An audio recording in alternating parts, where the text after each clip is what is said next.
ఈ సోమవారం నాడు ఉత్తరప్రదేశ్లోని వారణాసిలోని కాశీ విశ్వనాథ ఆలయం శివుడికి అంకితం చేయబడిన 12 పవిత్ర జ్యోతిర్లింగాలలో ఒకటి.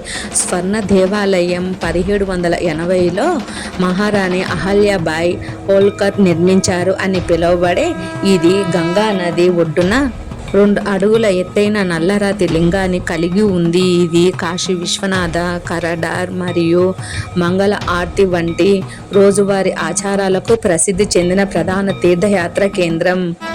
ఈ ఆలయం శివుడికి అంకితం చేయబడింది.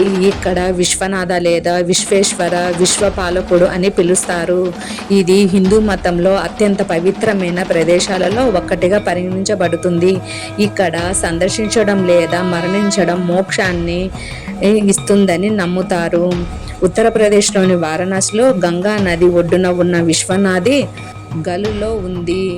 ఈ ఆలయం పురాతనమైనది. స్కంద పురాణంలో ప్రస్తావించబడింది.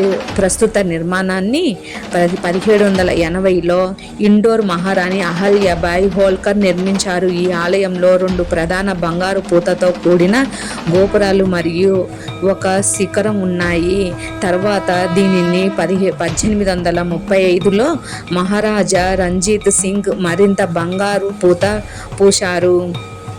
కాశీలో జ్ఞానబావి ప్రధాన ఆలయానికి ఉత్తరాన ఉన్న ఈ బావి జ్ఞానం మరియు జ్ఞానాన్ని కలిగి ఉందని నమ్ముతారు.